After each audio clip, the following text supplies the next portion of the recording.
Most of us have some knowledge of economics, at least at its basic points. But most of us know about developed nations. Developed nations are those that have multifaceted economies, trust in the government, really good policies, really good systems, and a pretty good stable financial network. That's pretty much, the basis of most developed nations.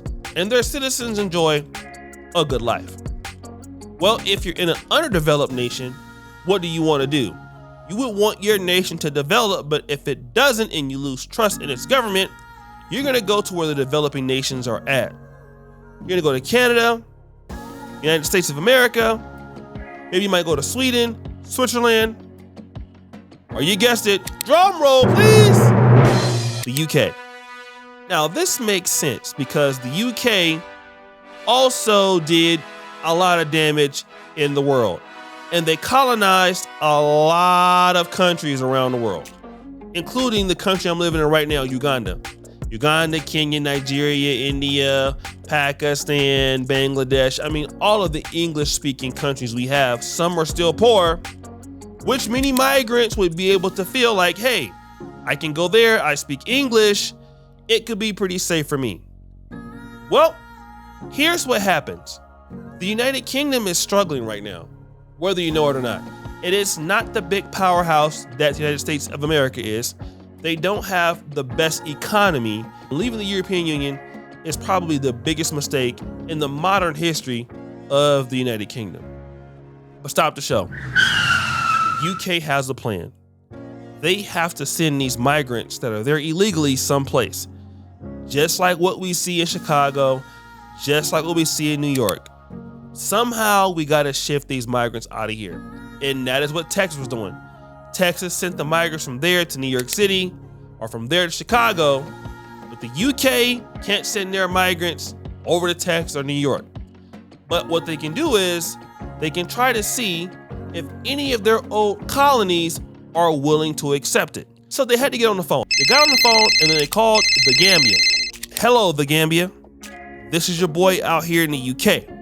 I was wondering, would you be able to accept some migrants? Now, I know y'all are poor, but here's what we're gonna do. We will send you 200 million pounds to take these people that you don't know in your country. Hello? Did they just hang up on me? Let's call somebody else. What's up, Tanzania? This is your boy from the UK. Listen, we got some migrants. We want to send them over there. But hey, listen, don't even worry about it. We gonna send y'all 200 million pounds. Maybe even 250 million pounds. Hello? You know what? Let's see what's going on in Sierra Leone. Hey, what's going on, Sierra Leone? It's your boy, the UK. Listen, y'all really dirt poor. So y'all will take anything from us. So here's what we're gonna do. Remember all those years of stealing we was doing back in the day of all y'all resources? Listen, we really sorry about that. Here's how we can fix it. We gonna send these migrants that y'all don't know over to y'all country and give y'all like 250 million pounds. Hello? Damn, it didn't work. They called everybody. They called Sierra Leone. They couldn't call Uganda. Uganda got hella migrants, so they can't call them. Tanzania said no. Sierra Leone said no.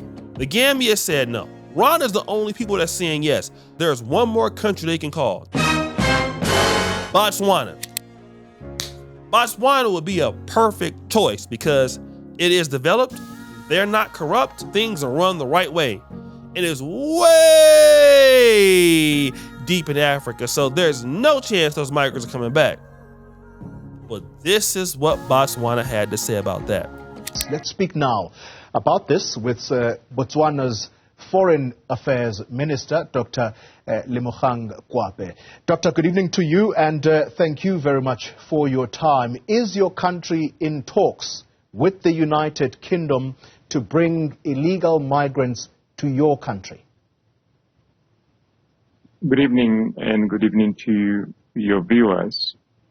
I can confirm that indeed the British government, through the Foreign Secretary and the Minister for Africa, did approach Botswana through diplomatic channels to receive illegal migrants that are destined for the United Kingdom.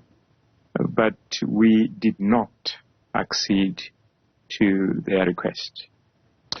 What would have been the basis for them approaching you in the first place?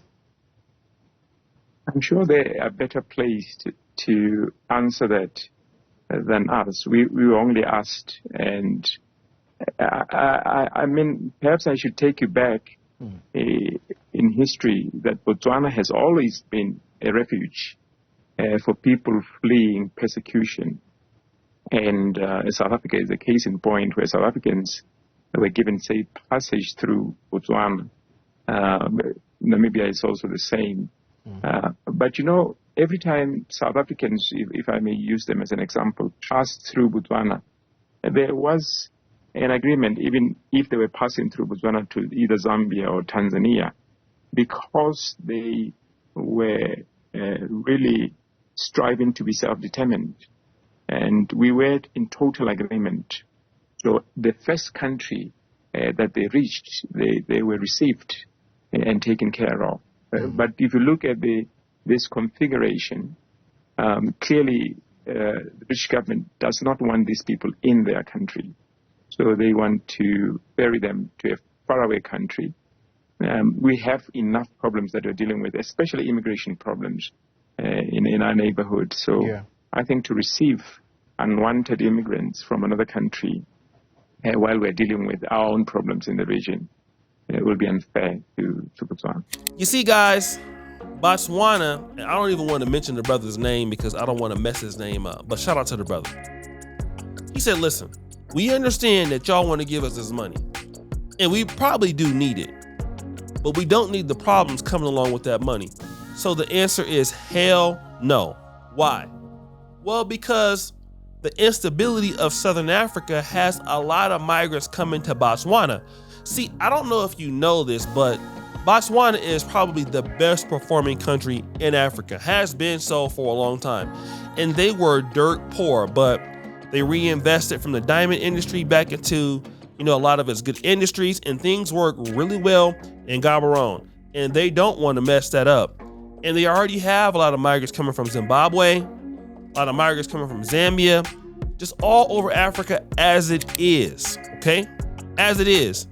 So now you're adding migrants again from places where you don't know, and there's no way to check out these people's criminal history. Again, like I said in the Rwanda video, there's a reason why the UK wants to get rid of these people. They want to get rid of these people because they feel like they don't have anything to offer. So then why send them to Africa? Because Africa is already destabilized, most of the countries, and you're gonna dump these people over there to do what? Steal, possibly, or be struggling? I mean, the UK would have more facilities than these other places would. Botswana just opened up its first medical school. It's only one in the country, maybe 5 or 6 years ago.